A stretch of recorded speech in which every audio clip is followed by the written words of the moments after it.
Bonjour et bienvenue sur le podcast For Me Talks. Dites-moi, quel est votre métier?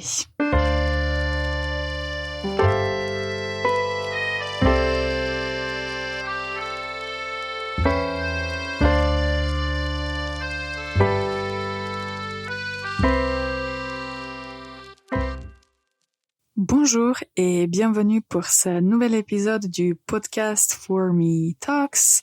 Les personnes qui nous écoutent régulièrement savent qu'il s'agit d'un podcast pour les apprenants intermédiaires ou avancés. On parle en français et l'idée c'est d'améliorer nos connaissances, d'améliorer vos connaissances de la langue française. Moi, je suis Ivana, je suis prof de français et je suis là à vous aider à maîtriser la langue française. La première chose que je voulais dire aujourd'hui, si aujourd'hui ou un autre jour vous sentez que vous avez l'impression que vous ne progressez pas en français, ne vous inquiétez pas. Si vous travaillez tous les jours, si vous écoutez quelque chose, si vous écrivez ou si vous parlez un petit peu en français, presque tous les jours, croyez-moi, vous progressez, mais peut-être qu'il y a des jours qui sont un peu plus difficiles pour apprendre des choses ou bien pour se souvenir des mots dont vous avez besoin. Mais c'est quelque chose qui est normal en fait. Ça fait partie du processus d'apprentissage. Alors aujourd'hui, avant de parler de sujet, comme d'habitude, je vous donne la faute de la semaine. Écoutez bien. J'ai attendu une réunion. J'ai attendu une réunion. Les étudiants que j'ai entendu dire cette phrase voulaient en fait dire qu'ils ont participé à une réunion. Mais sous l'influence de la langue anglaise, ils disent « j'ai attendu une réunion ». Et ça, c'est une faute. Donc, au lieu de dire « attendre, c'est quand quelqu'un est en retard et on attend que la personne arrive. Mais dans notre contexte, il faut utiliser le verbe « assister ». Assister à quelque chose. La phrase correcte sera donc « j'ai assisté à une réunion ». J'ai assisté à une réunion. D'accord. Alors aujourd'hui, on va parler plutôt vocabulaire et je voulais vous parler un peu du monde du travail et donner du vocabulaire concernant le travail. On va mentionner quelques noms, peut-être quelques verbes et j'ai trouvé aussi une expression que je trouve intéressante, donc on va la mentionner et l'examiner aussi. C'est parti. Alors, la première chose, le vocabulaire général du travail, ce sont 3 mots, un poste, un emploi, un métier. Si vous voulez utiliser le mot poste, ça veut dire que vous avez un rôle ou une fonction spécifique dans votre entreprise. Donc, vous pouvez dire « j'occupe le poste de responsable de vente ». J'occupe le poste. Donc, vous avez un rôle spécifique. Quand on dit un emploi, c'est un travail qui est rémunéré, un travail pour lequel vous recevez une récompense. Et on peut dire par exemple, je cherche un emploi dans le domaine du marketing. Je cherche un emploi. Ça veut dire je cherche du travail. Je cherche un emploi. Et un métier, ça va être un mot plus général qui est, je dirais, complètement synonyme au mot profession. Donc, si quelqu'un vous demande quel est votre métier, en fait, il veut savoir quelle est votre profession. Donc ça, c'est la différence entre ces 3 mots qui appartiennent au vocabulaire du travail. Je vous donne 2 autres mots et après je vous pose une question. Quand on cherche de l'emploi, on doit postuler à une offre d'emploi, ça signifie qu'on va envoyer notre candidature en CV et ou une lettre de motivation. Donc, on postule à une offre d'emploi. Postuler. Et si tout se passe bien et si vous êtes le bon ou la bonne candidate, ils vont vous inviter à un entretien d'embauche. Un entretien d'embauche, c'est un entretien, une conversation, une réunion que vous allez avoir avec les responsables de l'entreprise pour parler et voir si vous êtes la bonne personne pour le poste spécifique. Donc, ça c'est comme on peut dire une interview, mais en français, on va dire un entretien d'embauche. Et si tout se passe bien, vous serez embauché. On va vous embaucher.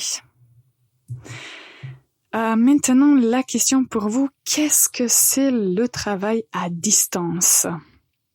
On fait une petite pause et on revient dans un instant. Le podcast est sponsorisé par For-Me Languages, une école de langue en ligne. Pour prendre des cours privés, consultez formelanguages.com. Bonjour et bienvenue encore une fois pour ce nouvel épisode du podcast For-Me Talks. Aujourd'hui, on parle du vocabulaire du travail. Nous avons déjà mentionné 3 mots, un poste de responsable des ventes, un emploi dans un secteur spécifique et un métier, une profession que quelqu'un exerce. Nous avons aussi mentionné le verbe postuler ainsi que le verbe embaucher. Et avant d'être embauché, on doit passer par un entretien d'embauche. Alors, d'autres vocabulaires qui pourraient être utiles, surtout, je crois, les abréviations. Si vous entendez en français parler de CDD et CDI dans le domaine du travail, ça signifie qu'il parle des types de contrats. Quand vous êtes embauché dans une entreprise, il faut signer un accord entre l'employé et l'entreprise et c'est un accord formel où se trouvent tous vos droits et toutes les régulations nécessaires demande la loi. Donc c'est un contrat. Et il y a 2 types de contrats, CDD et CDI. CDD, c'est contrat à durée déterminée. Ça signifie que peut-être vous êtes embauché pour 3 mois dans une entreprise. De l'autre côté, si vous avez un CDI, contrat à durée indéterminée, c'est une excellente situation parce que ça signifie que il n'y a pas une durée spécifique, donc vous pouvez travailler dans cette entreprise jusqu'à ce que ça vous plaise. Et d'habitude, je crois que les gens préfèrent ce type de contrat parce que ça leur donne un sentiment de sécurité. Donc un CDD et un CDI. Et un autre mot, ce sont les horaires de travail. Aujourd'hui, il y a beaucoup de différents types d'horaires selon le travail qu'on exerce. Donc, les horaires représentent le temps de travail qui est prévu pour ou dans une journée. Donc, les horaires, par exemple, il y a beaucoup de gens dont les horaires de travail sont de 9h à 17h, par exemple, ou de 8h à 16h. Mais il y a aussi des gens qui ont des horaires de travail complètement différents.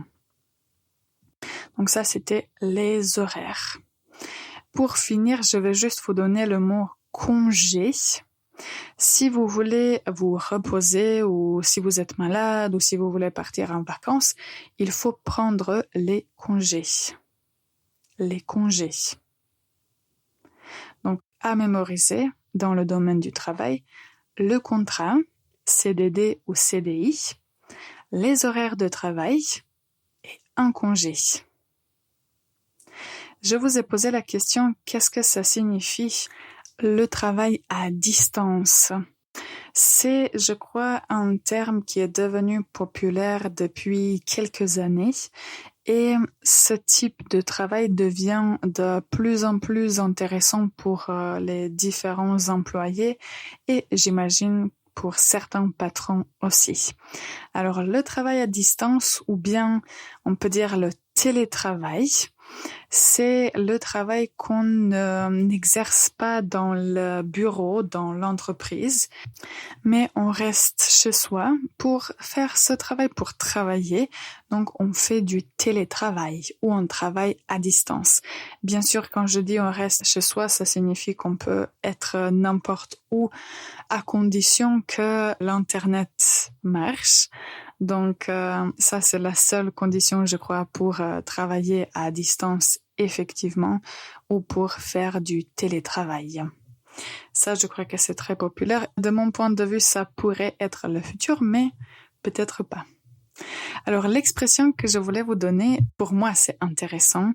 L'expression concerne le verbe travailler et c'est travailler d'arrache-pied. Travailler d'arrache-pied. Si quelqu'un travaille d'arrache-pied, ça veut dire que cette personne ne se repose jamais, qu'elle travaille intensément et elle travaille d'arrache-pied. Par exemple, cette semaine, j'ai travaillé d'arrache-pied pour finir le projet à temps. J'ai travaillé d'arrache-pied pour finir le projet à temps. Travailler d'arrache-pied, donc travailler sans relâche, sans s'arrêter. Est-ce que parfois vous travaillez d'arrache-pied? Vous pouvez m'écrire dans les commentaires. Et la dernière chose pour aujourd'hui, c'est la phrase de notre document qui contient 50 phrases essentielles. Et pour aujourd'hui, j'ai choisi une phrase qu'on va peut-être reformuler. Nous devons nous dépêcher. Nous devons nous dépêcher. On peut dire aussi on doit se dépêcher. On doit se dépêcher. On doit se dépêcher. On doit se dépêcher. Si vous n'avez pas beaucoup de temps et il faut courir ou il faut faire des choses vite, il faut se dépêcher. Donc, vous pouvez dire « Nous devons nous dépêcher » ou bien « On doit se dépêcher ». Le verbe, c'est donc « se dépêcher ». Vous trouverez cette phrase sous le numéro 40 et pour les personnes qui n'ont pas encore téléchargé le document, vous allez sur notre site www.formelanguages.com et sur la page d'accueil, vous allez trouver une section qui est dédiée à ce document et vous pouvez gratuitement télécharger votre exemplaire, votre copie. Pour conclure, aujourd'hui, on a appris pas mal de vocabulaire dans le domaine du travail. Je vous invite à réécouter cet épisode juste pour essayer de mémoriser le plus de mots possible parce qu'on avait pas mal de nouveaux mots. Et si vous avez des questions, si quelque chose n'était pas clair ou bien si vous voulez donner une phrase qui est votre propre exemple, n'hésitez pas à nous écrire. Je remercie toutes les personnes qui ont écouté cet épisode jusqu'à la fin. Bonne journée et à la prochaine.